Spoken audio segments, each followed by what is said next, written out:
උසස් පෙළ විභාගයත් ඉවර වෙලා තිබුණ හින්දා දවසේ වැඩි කාලයක්ම මම ගත කරේ චිත්‍රපට බලමින්. නමුත් ඒ මොහොතේ නම් මට දැනුනේ දරා ගන්න බැරි විදිහේ ලොකු නිදිමතක්. ඇහැ අරගෙන ඉන්න කොච්චර උත්සාහ කරත් ඒක කරන්න පුළුවන් වුණේ නැහැ. ඒක නිසාම රූපවාහිනී යන්ත්‍රයත් ක්‍රියා විරහිත කරපු මම තීරණය කරේ ටිකක් වෙලා නිදා ගන්නවා කියලා.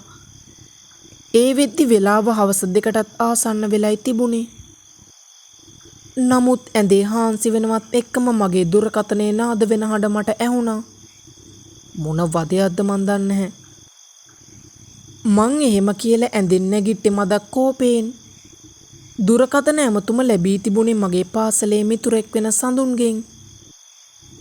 හෙලෝ සඳුන්, මොකෝ මේ අපිව මතක් වෙලා? මං එහෙම කිව්වේ ඔහු එක්වරම මට දුරකථන ඇමතුමක් ලබා ගන්න හේතුව මොකක්ද කියලා හිතා ගන්න බැරුවයි. ඒ චරිත් මාර වැඩේ නිබම් වෙලා තියෙන්නේ. ඔහුගේ කටහඬේ තිබුණේ මද කැළඹීමකට පත් ස්වභාවයක්. ඒ මොකෝ ඒ? මොකද්ද වෙලා තියෙන්නේ? මං එහෙම ඇහුවේ කිසිවක් සිතා ගැනීමට නොහැකිවයි. උඹට මතකයි නේද මලිඳු අපිත් එක්ක ඕලෙවල් කරේ? මලිඳුව මට ඉතා හොඳින් මතක තිබුණා. මලිඳු කියන්නේ පොඩි කාලේ ඉඳන්ම මගේ මිතුරෙක්.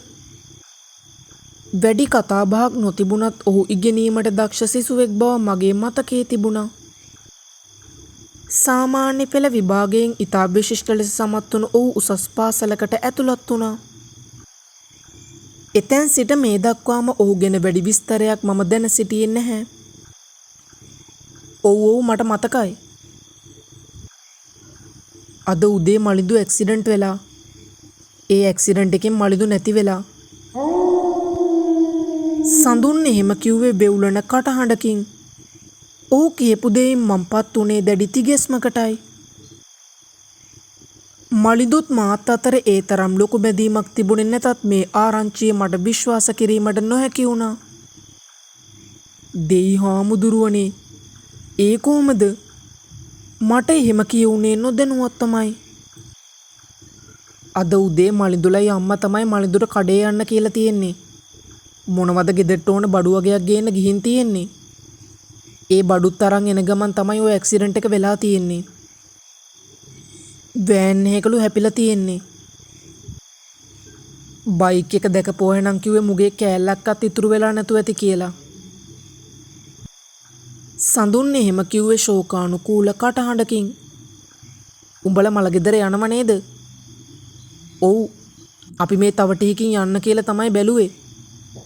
එහෙනම් මාත් එන්නම්. මන් දන්නේ දැන් මලිඳුලා ඉන්න තැන. උඹට පුළුවන් නම් මට ලොකේෂන් දාපන්කෝ. හරි, මන් දාලා තියන්නම්. උඹ එහෙනම් පරිස්සමට වරෙන්කෝ.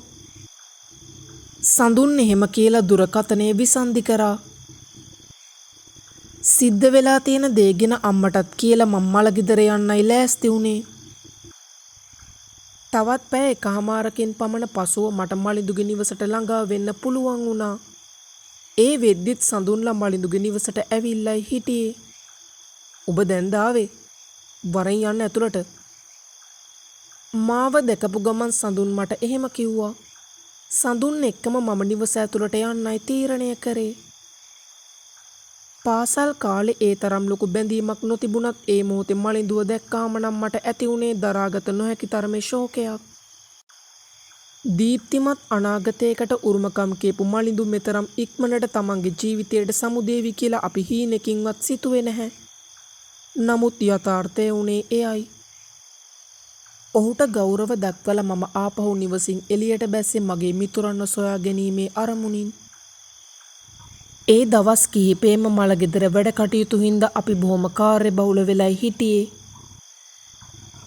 අන්තිමට බූම දානේ වැඩ කටයුතු ඉවර කරලා අපි ආපහු මලිඳුගේ නිවසට යන්නයි පිටත් උනේ. එදින බොහොම ශෝකානුකූල දවසක් කිව්වොත් නිවැරදි. මටත් වඩා මලිඳුගේ අහිමිවීම සඳුන්ට ලොකුවට දැනෙනවා කියලා මට වැටහිලා තිබුණා. ඒකට හේතුව වෙන්නේ නැත්තේ පාසල් කාලේදී වුණත් ඔවුන් අතර ඉතා සමීප මිතුදමක් පැවතීමයි. සඳුන් අද මාත් එක්ක කතා කරෙත් වචන කිහිපයක් පමණයි. දවසේ වැඩි කාලයක් ඔහු ගත කළේ නිහඬවයි. පැයක් විතර යනකන් සඳුන් පුටුවක වාඩි වෙලා සිවිලිම දිහා බලාගෙන හිටියා. ඔහුට කරදරයක් වෙන්නේ නැති වෙන්න මමත් එතනින් නැගිටලා ගියේ ඔහුට ටිකක් තනියම ඉන්න දෙන එක හොඳයි කියලා හිතුන හින්දා. පැයකට විතර පස්සේ සඳුන් මම ඉන්න තැනට ආවේ තවත් පුද්ගලයෙකුත් එක්කයි. මේ ඉන්නේ දුමිඳු. මට මලගෙදරදී හම්බ වුණේ. මලිඳුගේ යාළුවෙක්ලු. දුමිඳු මේ ඉන්නේ චරිත්. සඳුන් එහෙම කියලා මගේ දිහාවට අත දිගු කරා. මමත් පුටුවෙන් නැගිටලා ඔහුට අත දුන්නා. ඉන්පසු මම අලුත් යාළුවත් එක්ක ආගේ තොරතුරු කතා කරන්නයි පටන් ගත්තේ. අපිට කතා කරගන්න ඉඩ දීලා සඳුන් එතනින් ඉවත් වෙලා ගියා. ඔහු අපිට සමු දීලා ඔහුගේ නිවසට යද්දි වේලාව රාත්‍රී 9:00ටත් ආසන්න වෙලා තියෙන්නේ නැති. වෙන කරන්න දෙයක් නැති හින්දාම අපි තීරණය කරේ නිදාගන්න යන්න. දවස් කීපයකින්ම හරියට නිින්දක් නොලබපු නිසා මටත් දැනුනේ ලොකු නිදිමතක්. අපි දෙන්නම වගේ නිදාගන්න තෝරගත්තේ මලිඳුගේ කාමරේ. නමුත් කාමරයට ඇතුල් වෙනවත් එක්කම අපිට දැනුනේ දරා ගන්න බැරි තරම ලොකු ශෝකයක්. ඒ කාමරේ ඊටාම පිළිවෙලට සකස් කරලායි තිබුණේ. පොඩි කාලේ ඉඳන්ම මලිඳු කියන්නේ හැම වැඩක්ම පිළිවෙලට කරන ළමයෙක්. මොනව කරන්නද බං? ජීවිතේ ඔහොම තමයි. මං එහෙම කිව්වේ සඳුන්ගේ දුක් මුසු මුහුණ දැකලයි. ඒකනම් ඇත්ත. ඒ වුණාට මට නම් තාමත් මේක අදාහ ගන්න බෑ වගේ. සඳුන් එහෙම කිව්වේ ජනේලෙ දිහා බලාගෙන. එහෙම තමයි බං ජීවිතේ. අපිට ඕන වෙලාවට නෙමෙයිනේ යන්න වෙන්නේ. මං එහෙම කිව්වේ මදක් දුක් මුසු කටහඬකින්. හරි දැන් යමන් නිදාගන්න. තව රෑ වෙනකන් හිටියොත් හෙට උදේ නැගිටින්න වෙන එකක් නෑ. මං එහෙම කියලා ඇඳට පැන්නේ නිදා ගන්නවා කියලා හිතාගෙන. දවස් 3ක්ම නිදි මරලා තිබුණ හින්දා මට දැනුනේ ලොකු තෙහෙට්ටුවක්. ඒක නිසාම ඇඳට වැටුණ ගමම්ම මට නිින්ද යන්නේ නැති. ඊළඟ දවසේ මම ඇහැරෙද්දි උදෑසන 7ත් පහු වෙලයි තිබුණේ. උදෑසන ආහාරය අරගෙන ඉවර වෙලා අපි සූදානම් වුණේ ආපහු නිවෙස් වලට යන්න. අනෙත් මිතුරන් පිරිස බූම දාණයෙන් පස්සෙම නිවෙස් වලට යන්නයි පිටත් උනේ. මලිඳුගේ දෙමාපියන්ටත් සමු දීලා අපි ආපහු එන්න පිටත් වුණා. ඉන්පසුව අපි ආපහු මලිඳුගේ නිවසට ආවේ 7 දවසේ දානේ වැඩ කටයුතු වලට උදව් කරන්න කියලා හිතාගෙන. බණ දවසේ වැඩ ඉවර වෙtti වේලාව රාත්‍රී 11ටත් ආසන්න වෙලයි තිබුණේ. එදින දවසේම දැඩි ලෙස වෙහෙස වුණ නිසා මට නම් දැනුනේ ලොකු නිදිමතක්. ඒක නිසාම මම ටිකක් විතර නිදා ගන්නවා කියලා හිතාගෙන කාමරයට ගියා. ඒ වෙද්දිත් සඳුන් කාමරයට ඇවිල්ලායි හිටියේ. මේ අපිට කරන්න වෙන වැඩක් තියෙනවද? මං එහෙම ඇහුවේ ටිකක් නිදා ගන්න කියලා හිතාගෙන. මං නම් හිතන්නේ මුකුත් වැඩක් ඇති කියලා මේ වෙලාවේ. ඔබ ටිකක් නිදාගනි. මං පොඩ්ඩක් එළියට ගිහිල්ලා ඒ වැඩ ටික බලලා එන්නම්. සඳුන් එහෙම කියලා කාමරෙන් පිටත් වෙලා ගියා. විදුලි පහනත් අක්‍රිය කරලා මම ඇඳේ හාන්සි උනේ නිදා ගන්න කියලා හිතාගෙන. නමුත් මට නිින්ද යාගෙන එද්දිම කවුරු හරි විදුලි බල්බේ දැල්ලුවා. ඒ මචං ඔබ නිදිද? සඳුන් එහෙම ඇහුවේ මගේ දිහා බලන ගමන්. "ඕ මම මේ නිදා ගන්න ගියා විතරයි. ඇයි මොකෝ අවුල?" මං එහෙම කිව්වේ අපහසුවෙන් දැස් පිස දාන ගමන්. "නෑ මාර වැඩේනේ. හෙට දානෙට ඕන කරන භාජන වගේක් ගේන්න කියලා. ඒ ටික ගේන්න යන්න කෙනෙක් නැතුව ඉන්නේ. උඹට මතකයි නේද දුමිඳු? අපිට මලගෙදරදී හම්බ වුණේ?" "ඔව් මට මතකයි. දුමිඳුලා ගෙදරට ගිහිල්ලා තමයි ඒ ටික ගේන්න වෙන්නේ. ඔබට පුළුවන් නම් වරෙන්කු මාත් එක්ක යන්න. ඔය ටික අපි හෙට උදේට ගෙනාවොත් මදි වෙයිද?" මං එහෙම ඇහුවේ ඇඳෙන් බහින්න තිබුණු කම්මැලි කමටයි. "බෑ බං. රෑ වැඩවලට මං හිතන්නේ ওই භාජන ටික ඕන ඇති. නැත්තම් මේ මහරෑ යන්න කියන්නේ නෑනේ කීයටවත්." "ඔව් හැබැයි ඔහොම විනාඩියක් දියන්කෝ මං ඇඳුමක් දාගන්නකම්. මම එහෙම කිව්වේ ඇඳෙන් බහින ගමන්. ඉක්මනින්ම සූදානම් වෙලා මම සඳුන් එක්ක ගමනට එකතු වුණා. දුමිදුලගේ නිවසට යන පාර වැටලා තිබුණේ සොහොන් පිටිය ආසන්නයේ.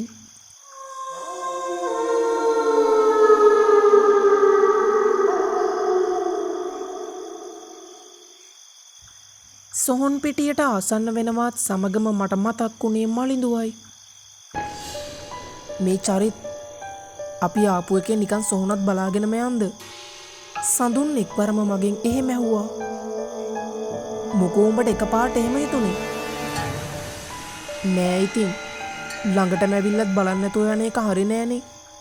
සඳුන් එහෙම කිව්වේ මදක් දුක් මුසු කටහඬකින්. හරි අපි බලාගෙනම යන්කෝ. මමත් ඒ විදියට ඔහුගේ අදහසට එකඟ වුණා. සොහොන් පිටිය ඇතුළට නොයා අපි මාර්ගයේම යතුරු පැදියෙන් නතර කරා. මහපාරේ ඉඳන්ම අපි සොහොන දිහා විනාඩි කිහිපයක් විතර යනකම් බලාගෙන හිටියා. අන්තිමේදී අපි එතනින් පිටත් වෙලා යන්නයි සූදානම් වුණේ. නමුත් ඒ මොහොතේ අපි දැක්කේ සොහොන් පිටිය ඇතුළට කවුරු හරි ඇවිදගෙන එන ආකාරය. සෙවණැල්ලක් වගේ පෙනුනත් ඔහු කවුද කියලා අඳුර ගන්න අපිට බැරි වුණා. ඒ සෙවණැල්ල නතර වුණේ මලිදුගේ සොහොන ආසන්නයේ. මම දැකපු දේ ඇත්තටම දැකපු දෙයක්ද එහෙමත් නැත්නම් හිතලුවක්ද කියලා හිතා ගන්න බැරි වෙන තරමටම ඒක වේගයෙන් සිද්ධ වුණා. ඒ සඳුන් මං දැකපු දේ උඹත් දැක්කද? මං එහෙම ඇහුවේ දැකපු දේ හරියටම විශ්වාස නැති හින්දායි. ඕ බං මම මේ හිතුවේ ඒක මගේ හිතේ තිබුණ දෙයක් කියලා. සඳුන් එහෙම කිව්වේ මුකුත් හිතා ගන්න බැරුවයි. මේ මහරෑ වෙලා කවුරුවත් මොකටද මලිදුගේ සොහොන ගාවට එන්නේ? මං එහෙම ඇහුවේ එක්වරම ඇති වුණු කුතුහලයකින්. ඒක නිසාම මම යතුරු පැදියෙන් බැස්සේ මදක් සෝදිසි කරලා බලන්න හිතාගෙනයි. සමහර විට අපි වගේම කවුරු හරි බලන්න ආවත් දන්නේ.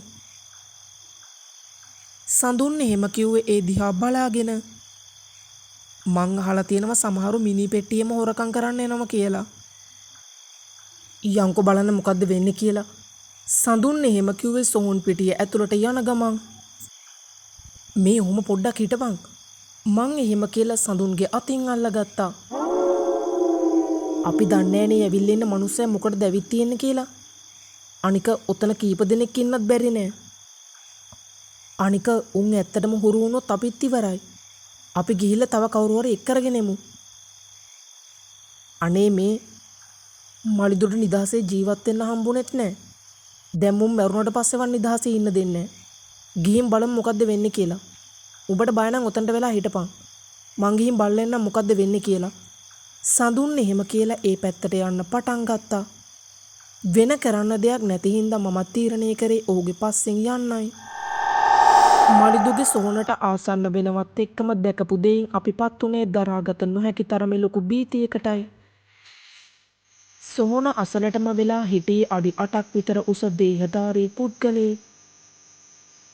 අපි සොහොන අසලට ආසන්න වෙනවත් එක්කම ඔහු අපි දිහා හැරිලා බැලුවා. ඒ මොහොතේ මම දැක්කේ මගේ ජීවිතේ මම දැකපු බිහිසුණුම දසුණයි. ඒ පුද්ගලයාට තිබුණු වලසෙකුගේ හිසක්. කාල වර්ණ ඔහුගේ ශරීරයත් වලහෙකුගේ වගේ හිසක් දැක්කාම ඔහු කවුද කියලා අඳුරගන්න මට ඒ හැටි අපහසු වුණේ නැහැ. දෙයියනේ මහසෝනා. සඳුන් මහ අයියෙන් කෑ ගහලා ආපහු දුවන්න පටන් ගත්තා. නමුත් මට දුවන්න තබා හෙලවෙන්නවත් පුළුවන් වුණේ නැහැ. උපකාර ඉල්ලා කෑ ගහන්න උත්සාහ කරත් ඒකත් සාර්ථක වුණේ නැහැ. අවට වටපිටාව අඳුර වෙලා යනවත් එක්කම මම බිම ඇද වැටුණා මට මතකයි. යලිත් මට සිහියේ එද්දි මම හිටියේ මලිඳුගේ කාමරේ ඇඳ මතයි. ඇඟට දැනුණු දැඩි අපහසු ගතිය නිසාම මම නැගිටින්න නැතුව එහෙම්මම ඇඳේ හාන්සි වෙලා හිටියා. චරිත් උඹට මං කියන දේ ඇහෙනව නේද? සඳුන් එහෙම කිව්වේ මදක් කලබල වුණ කටහඬකින්. නමුත් ඔහුට පිළිතුරු දෙන්න තරම් මගේ ඇඟේ හයියක් තිබුණේ නැහැ. ඒක නිසාම විනාඩි 10ක් විතර යනකම් මම ඒ විදියටම හාන්සි වෙලා ඉන්න ඇති. ටිකක් වෙලා ගත වෙද්දි මගේ ඇඟට දැනුණු අපහසුව අඩු වුණා. ඒක නිසාම මම හිමින් සැරේ වාඩි වෙන්නයි උත්සාහ කරේ. හා වාඩි වෙන්න එපා. ඔහොම හාන්සි වෙලා ඉන්න.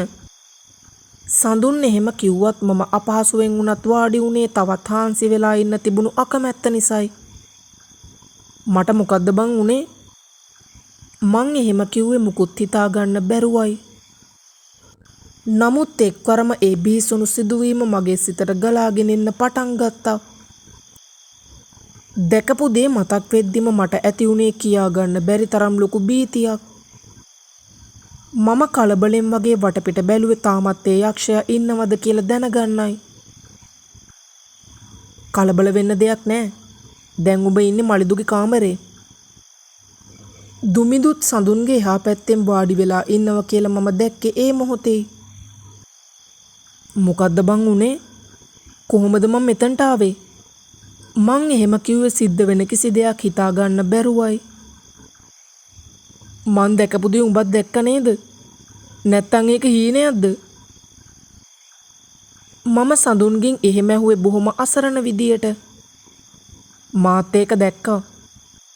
සඳුන් ඒ විදියට මට පිළිතුරු දුන්නා. මාත් බය වෙලා කෑ ගහන් පාර දිහාවට දුවගෙන ගියා. කොහේ දිව්වද කියන්න මට සිහියක් නැහැ.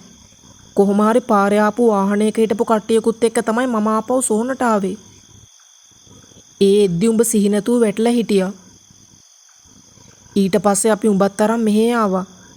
ඊයේ මුළු රෑම උඹ මහා අයියෙන් කෑ ගැහුවා යන්න දෙන්න කියලා. අන්තිමට අපිට උඹව ඇඳට තියලා ගැට ගහන්න වුණා.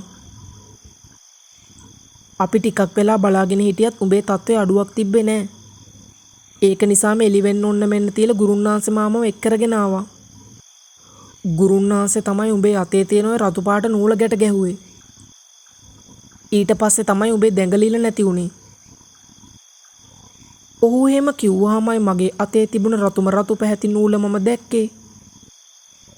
පැය 48ක් විතර යනකම් ඕක ගලවන්න එපා කිව්වා. ඒක නිසා ඕක ගැලවෙන්නේ නැති වෙන්න තියාගන්න. ඇත්තටම උඹලා මහසෝන දැක්කා කිව්වම මට නම් හිතා ගන්නවත් බෑ. දුමිදු එහෙම කිව්වේ S2 ලොකු කරන ගමන්. උඹලා දෙන්නම නැතුව එක්කෙනෙක් ඔතන හිටියනම් මං ওই කතාව විශ්වාස කරන්නෙත් නෑ. ආපෝ මට නම් ඇහෙන්න ඔය නමවත් කියන්න එපා. මං එහෙම කිව්වේ ඒ නම ඇහෙද්දිත් මට දැනුණ දැඩි භීතිය නිසායි.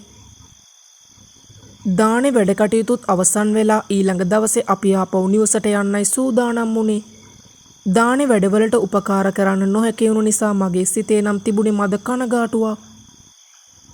3 මාසේ දානෙට සහභාගී වෙන්න පොරොන්දු වෙලා අපි ආපහු නිවසට යන්න පිටත් වුණා. සඳුනුත් මාත් එක්ක අපේ ගෙදර ළඟටම ආවා. ගෙවල් ළඟටම ආපු එකේ තේ එකක් බීලම යන්. මං ඒ විදියට සඳුන්ට ආරාධනා කරා. බෑ බං තවත් වෙලා හිටියොත් පරක්කු වෙනවා. අම්මා මිස් කෝල් දෙකක්ම දීලා තිබ්බා. මං හවස් වෙලා උඹලා ගෙවල් පැත්තේ එන්නම්. මේ මතක ඇතුව ඔය නූල නම් ගලව ගන්න එපා හොඳේ. තව දවසක් යනකම් ඕක ගලවන්න බෑ. මම හිස වනලා ඒකට එකඟ වුණා. ඉන් පසුව හවසට අපේ නිවසට පැමිණෙන පොරොන්දුව පිට සඳුන් මගෙන් සමුගත්තා.